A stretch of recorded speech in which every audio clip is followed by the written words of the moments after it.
pupunta daw kami sa Apari. Kasama ko si Bayaw at saka si Eric. Si Eric ang driver namin. At medyo umuulan-ulan. Ewan ko lang kung lalakas pa yan later on. Pero hopefully hindi.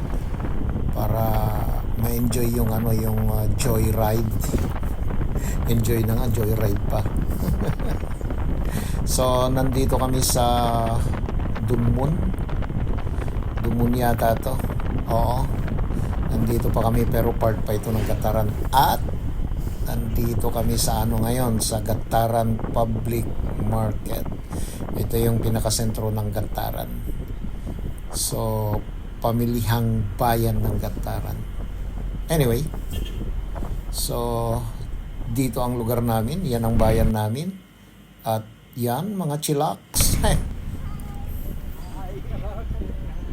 At yeah, ewan ko kung anong lugar na to, parang malapit na yata sa Magapit. At dito may bagong tulay. Yeah, bagong construction. It's constructed o construction? Anyway, at least natapos na. At ang alam ko merong dito, merong Castillo. Ewan ko kung anong tawag nila dyan. Tingnan natin. Yan, yung Cagayan River sa bandang kaliwa. Yan, nakikita niyo. Dito yata yan. Yan. Oh.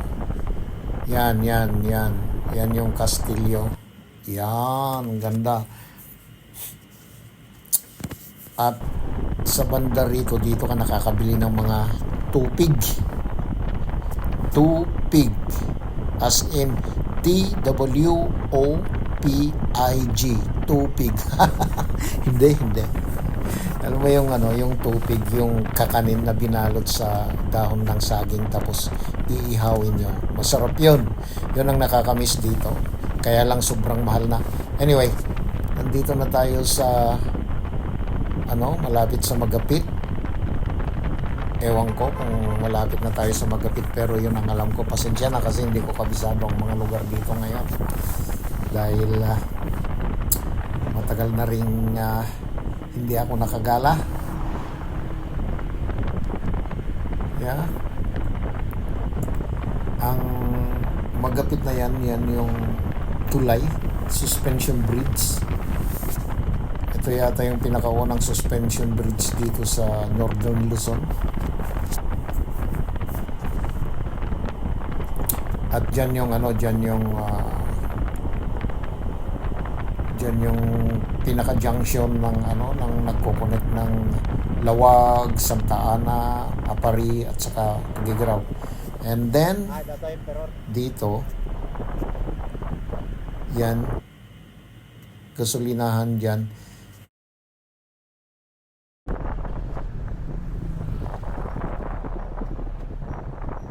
Anyway, nandito na tayo sa Lalo na yata to, Lalo. And then ito yung driver namin, si Kuya Eric. Hataw. At yeah, ewan ko lang kung may excitement pa ang pag-drive dito kung akong nag-drive. Parang nakakapanigbago kasi ang sikip ng kalsada. Alam mo yan? Ang sikip. Pero siguro pag nag-drive ako dito, masasanay din sa kasikipan. Hoy, kasikipan. Anong ibig mong sabihin sa kasikipan? Ayusin mo yan, ha? At yeah, eto, nandito na tayo sa Kamalanyugan na yata ito. Hindi ko alam. Or Dugo. Bahala kayo. Comment nyo na lang. So, yan. Sobrang traffic, di ba? Ang mali kasi nilang ginawa sa kalsada. Lahat ng main road pinadaan sa sa bayan, which is dahan-dahan. Pasulpot-sulpot ka, baka kung anong mangyari sa'yo. Ha? Kaya nga, hindi ko alam kung anong lugar to, Dugo, Kamalanyugan, bahala kayo. So, tulad ng sinabi ko, napaka-traffic. At sana magawan nila ng paraan. Ito, one day, na yung mga main road is ilayo nila sa mga bayan para hindi magka-traffic. Kasi, pag ganito lagi, walang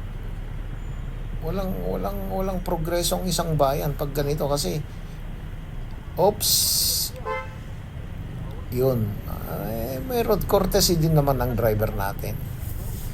Oo, kung ganitong laging traffic, wala talagang asenso ang isang lugar o bayan dahil yung business talaga mabagal. Isipin mo na lang, papasok ka ng trabaho, traffic na ganyan, anong oras ka makakarating? Yung mga produkto katulad ng mga gulay, prutas, kung i-deliver, syempre madedelay, hindi aabot ng tamang oras o tamang araw dahil sobrang traffic.